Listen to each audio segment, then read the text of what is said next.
SP साहब और एक सिपाही। यह कहानी एक पुलिस अधीक्षक, एसपी और उनके मातहत एक सिपाही की है। यह कहानी कर्तव्य, संघर्ष और सच्ची निष्ठा के मूल्य को उजागर करती है। प्रदेश के एक छोटे से जिले में एसपी साहब विक्रम सिंह ने हाल ही में अपना पदभार संभाला था। वे ईमानदार और अनुशासन प्रिय अधिकारी के रूप में जाने जाते थे। उनके अधीन सैकड़ों पुलिसकर्मी कार्यरत थे, लेकिन उनमें एक सिपाही, रामलाल, अपनी निष्ठा और कर्तव्यपरायणता के लिए विशेष रूप से पहचाना जाता था।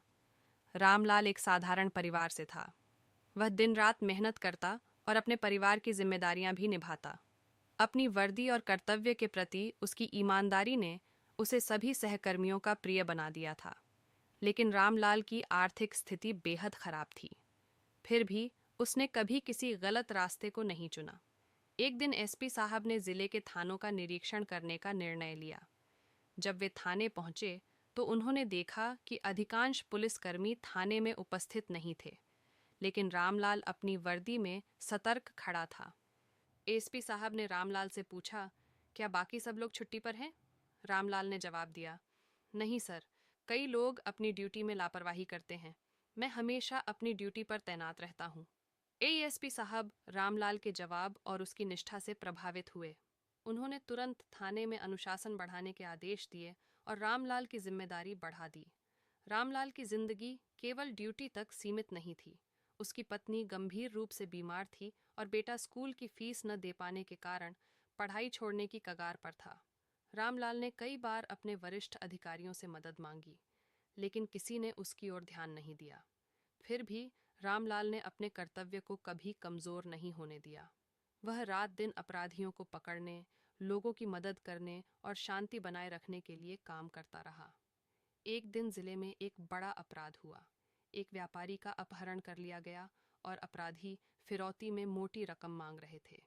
मामला बेहद संवेदनशील था और एसपी विक्रम सिंह ने इसे अपनी प्रतिष्ठा का प्रश्न बना लिया।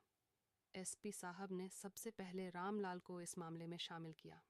उन्होंने उसे कहा, रामलाल, मैं जानता हूं कि तुम ईमानदार और बहादुर हो। इस केस को हल करने के लिए तुम्हारी ज़रूरत है। रामलाल ने सिर झुकाकर कहा, सर, मैं अपनी जान की बाजी लगाकर भी इस काम को पूरा करूंगा। रामलाल ने अपनी समझदारी और जासूसी कौशल से अपराधियों का पता लगाया। एक खतरनाक मुठभेड़ के बाद उसने न केवल व्यापारी को सुरक्षित बचाया, बल्कि सभी अपराधियों को गिरफ्तार भी कर लिया। इस घटना के बाद रामलाल पूरे जिले में मशहूर हो गया। एसपी साहब ने उसकी बहादुरी की तारीफ की और सरकार को उसके नाम की सिफारिश की। जल्द ही रामलाल को बहादुरी पुरस्कार के साथ साथ पदोन्नति भी मिली। पुरस्कार वितरण के दिन एसपी साहब ने कहा, रामलाल जैसे सिपाही हमारी पुलिस व्यवस्था की रीढ़ है। उनकी निष्ठा और साहस ने आज यह साबित कर दिया कि सच्चाई और मेहनत से सब कुछ संभव है। रामलाल ने एसपी साहब का धन्यवाद किया, लेकिन उसकी आंखों में आंसू थे। एसपी साहब ने यह देख पूछा, क्या बात है रामलाल, तुम खुश क्यों नहीं दिख रहे? रामलाल ने भावुक होकर कहा, सर, मेरी पत्नी की तबीयत अब और खराब हो चुकी है। डॉक्टर कह रहे हैं कि उसे बड़े अस्पताल में इलाज की ज़रूरत है, लेकिन मेरे पास इतने पैसे नहीं हैं। एसपी साहब ने उसकी बात सुनी और उसी समय उसे आर्थिक मदद दी। उन्होंने अपने व्यक्तिगत फंड से रामलाल की पत्नी के इलाज का खर्च उठाया। एसपी साहब की मदद से रामलाल की पत्नी का इलाज बड़े अस्पताल में हुआ और कुछ महीनों बाद वह पूरी तरह स्वस्थ हो गई। इस घटना ने रामलाल के दिल में एएसपी साहब के लिए अपार सम्मान भर दिया। रामलाल ने एक दिन एएसपी साहब से कहा, सर, आपने मेरी जान और मेरी फैमिली को बचाया है। मैं आपके हर आदेश का पालन करूंगा और हमेशा आपका आभारी रहूंगा। एसपी साहब ने मुस्कुराते हुए कहा, रामलाल, यह मेरा कर्तव्य था। तुमने अपनी ईमानदारी और मेहनत से यह सब हासिल किया है। कुछ साल बाद रामलाल भी इंस्पेक्टर बन गया।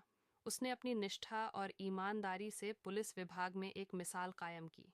एसपी विक्रम सिंह और रामलाल की यह कहानी पूरे विभाग में प्रेरणा का स्रोत बन गई। यह कहानी हमें यह सिखाती है कि सच्चाई, मेहनत और निष्ठा से न केवल हमारी जिंदगी सुधरती है, बल्कि यह दूसरों की भी मदद करती है।